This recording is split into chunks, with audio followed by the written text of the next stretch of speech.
मुल्क शाम का शहजादा फैसल कई दिनों से घने जंगल में शिकार खेल रहा था। अब वो शिकार खेल खेल कर थक चुका था और अपने खेमे की तरफ जा रहा था। खेमे में बैठकर वो ये सोच रहा था कि अब उसको वापस चले जाना चाहिए। वजीर सलामत शहजादी को तलाश करते हुए उसके खेमे के पास पहुंच जाता है। वजीर साहब, आप इस वक्त यहाँ क्या कर रहे हैं और आपके चेहरे के रंग भी उड़े हुए हैं। खैरियत तो है ना सब? सिपाही, आज तो मैं खैरियत से ही रहा था बादशाह सलामत का पैगाम लेकर शहजादा साहब से मिलने के लिए, लेकिन रास्ते में मुझे एक पुड़िया मिली जिसने मुझे इस जंगल के बारे में बहुत ही हैरान कुन खबर दी है। ठीक है वजीर साहब, फिर आप अंदर चले जाए। आपका बहुत शुक्रिया सिपाही।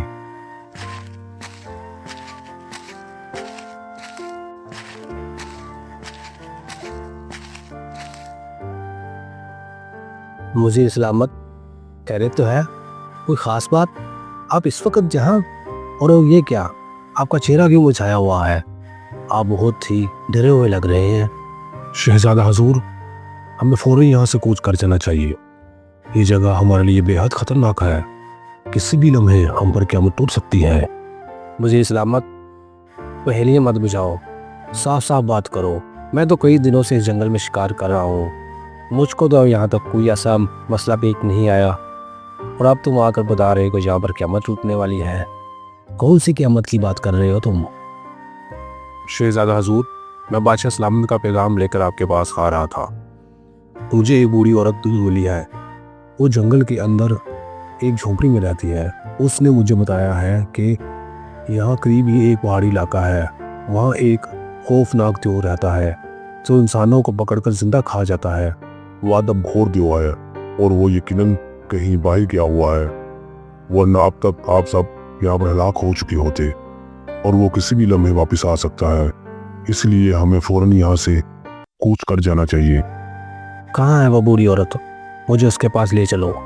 हो सकता है कि वो पागल हो और उसने पागलपन में ये कहानी गढ़ी हो। नहीं शहजादा हजूर, वो पागल नहीं है। उसके होशो हवास बिल्कुल दुरुस्त है। तुम मुझको उसके पास ले चलो, मैं खुद उससे बात करना चाहता हूँ। ये देव और परियां तो कहानियों की बातें हैं, असल में इनका कोई वजूद नहीं होता। ठीक है शहजादा हजूर, मैं आपको उसके पास ले चलता हूँ। आप खुद जाकर उनसे तहकीकात कर लीजिए।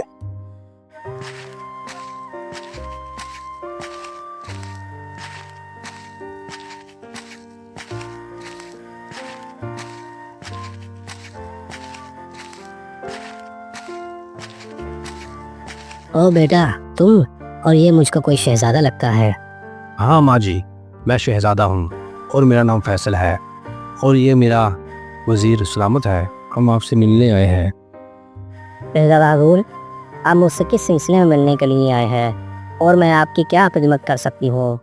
अम्मा जी, मैंने सुना है कि इस जंगल में एक गार है जहाँ पर एक त्योर रहता है जो इंसानों का शिकार करता है और उनको जिंदा खा जाता है। हाँ बेटा, मैंने ही तुम्हारे आदमी से कहा है कि तुम सब फौरन यहाँ से चले जाओ, वरना वो आदमपुर देव किसी भी वक्त वापस आ सकता है और फिर तुम में से एक भी जिंदा ना बचेगा। लेकिन अम्मा जी, क्या वाकई देव होते हैं? मैंने तो आज तक नहीं देखे। हाँ बेटा, देव और परियां सब होते हैं। वो सिर्फ शहरों में नहीं होते, जंगलों और वीरानों में रहते हैं। तो फिर अम्मा जी, आप यहाँ क्यों रहती हैं? और फिर ये आदमखोर देव आपको क्यों नहीं खाता? बेटा, मेरा इस दुनिया में कोई नहीं है, इसलिए मैं यहाँ आ गई हूँ, क्योंकि यहाँ कोई मुझे दुख देने वाली बातें नहीं करता। यहाँ के जानवर ही मुझसे मानूस हो गए हैं, वो मुझसे प्यार करते हो और मैं उनसे। जहाँ तक देव का ताल्लुक है, वो मुझे मार कर क्या करेगा? अलबत्ता वो यहाँ से गुजरता ज़रूर है और मैं उसे आते जाते देखती रहती हूँ। अम्मा जी, तो कहाँ रहता है? बेटा, साथ ही एक पहाड़ी इलाका है, वहाँ एक बहुत बड़ा गार है जो इस गार में रहता है। इस जंगल में कोई शिकार खेलने के लिए आता है तो वो उसे पकड़ कर ले जाता है और फिर उसे मार कर खा जाता है। इसके गार के अंदर उन खाली हड्डियों के ढेर लगे हुए हैं। लेकिन अम्मा जी, ये तो जुल्म है और ऐसे जालिम का खात्मा होना चाहिए। बेटा, अगर तुम कर सकते हो तो उसका खात्मा कर दो। वो इस कदर ताकतवर है कि तुम्हारी सारी फौज को पकड़कर उनकी हड्डियां तोड़ देगा। वजीर सलामत, आओ चलें। वजीर सलामत, तुम कैंप में जाओ, मैं उस गार का चक्कर लगा कर आता हूँ। शहजादा हजूर, मैं आपको अकेले जाने नहीं दे सकता, आपकी जान को खतरा हो सकता है, मैं भी आपके साथ चलूँगा। वजीर सलामत, आप जाएं और फौज को इकट्ठा करें, मुझे उनकी ज़रूरत पड़ सकती है, और फिर आप फौज के साथ वहाँ पर पहुँच जाइएगा। ठीक है शहजादा हजूर, मैं चलता हूँ, अपना ख्याल रखिएगा, अल्लाह ताला आपकी हिफाजत करे।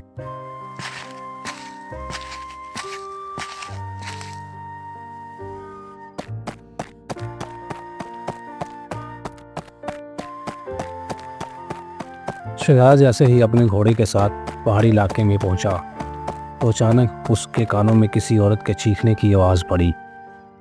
शहजादा इधर उधर देखने लगा तो उसकी नज़र एक गार पर पड़ी।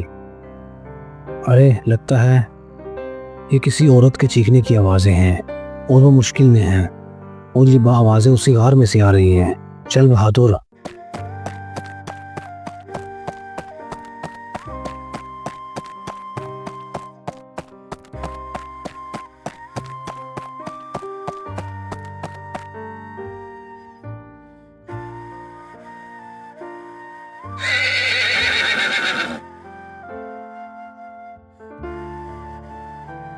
बहादुर, आवाज़ें इसी गार में से आ रही हैं, तुम यही ठहरो, मुझे अंदर जाकर देखना होगा।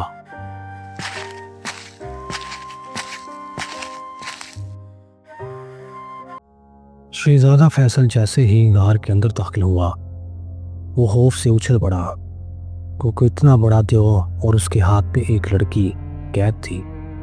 क्योंकि इतना बड़ा देव उसने आज से पहले कभी नहीं देखा था, और जैसे ही वो अपने हाथ को हरकत देता था तो लड़की की चीखें निकल जाती थी। लगता है ये लड़की से खेल रहा है और किसी भी लम्हे इसको मारकर खा जाएगा। शहजादे ने जैसे ही तलवार उसके पांव पर मारी, देव दर्द से चीख उठा और लड़की उसके हाथ से निकलकर जाकर शहजादे के ऊपर जा गिरी। देव ने भी अपने आप को हरकत देना शुरू कर दी जैसे वो खड़ा हो रहा हो। चलो लड़की, हमें जल्दी से यहाँ से निकलना होगा, इससे पहले कि देव जाग जाए।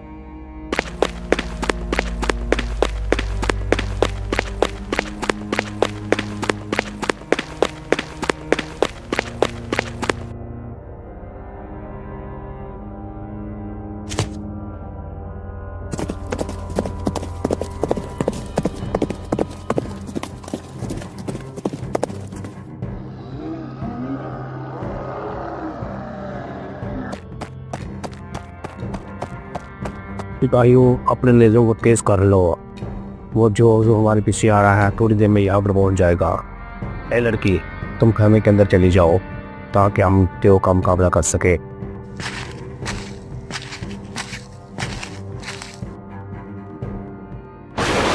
सिपाहियों, नेज़ों की बारिश कर दो इसके ऊपर, इसके जिस्म को छलनी छलनी करके रख दो। तुम्हारे ये छोटे छोटे नेज़े मेरा कुछ नहीं बिगाड़ सकते। ऐ आदमजाद,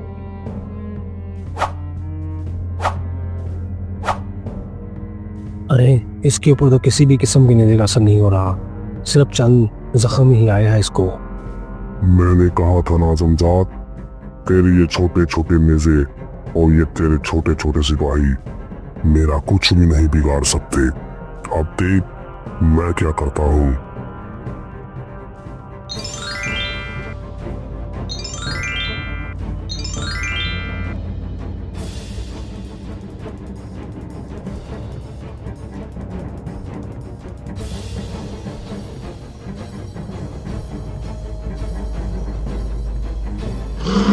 जो तो हलाक हो चुका है, अब मुझे खेमे में जाकर उस लड़की से पूछना चाहिए कि वो कौन है और वो कहाँ से आई है।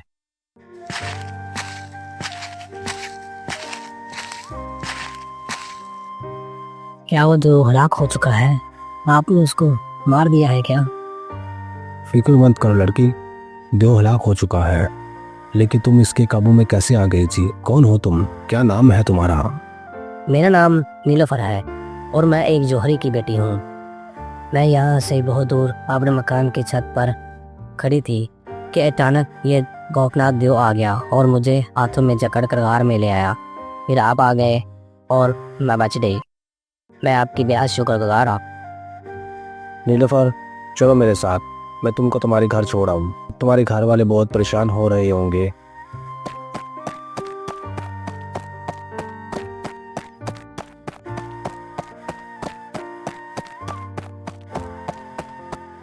भालो बेगम, वो देखो, हमारी बेटी किसी के साथ घोड़े पर आ रही है और ये मुझे हमारे किला हजूर फैसल लगते हैं। बेटी, अल्लाह का शुक्र है कि तुम आज जिंदा सामने हमारे सामने खड़ी हो। मैंने तो सुना है कि वो देव जिस भी लड़की को उठा कर ले जाता है कभी भी उसे जिंदा नहीं छोड़ता। तुम कैसे जिंदा बच कर वापस आ गई? अम्मी जी, ये सब शहजादा फैसल की बदौलत ही मुमकिन हो सका है। इन्होंने उस देव को मार कर उससे मेरी जान बचाई है, वरना मैं आज आपके साथ जिंदा खड़ी ना होती। शहजादा हुजूर, हम आपके बेहद शुक्रगुजार हैं कि आपने अपनी जान पर खेल कर और अपनी जान की परवाह न करते हुए इन बंदियों से टकरा गए और हमारी बेटी की जान बचा ली। हम मिलते हैं आप जैसे शहजादे। अम्मा जी, इस रियासत का शहजादा होने के नाते ये मेरा फर्ज था। अब मैं चलता हूँ, अब्बा हजूर मेरा इंतज़ार कर रहे होंगे। मुझे इजाज़त दीजिए। अस्सलाम वालेकुम।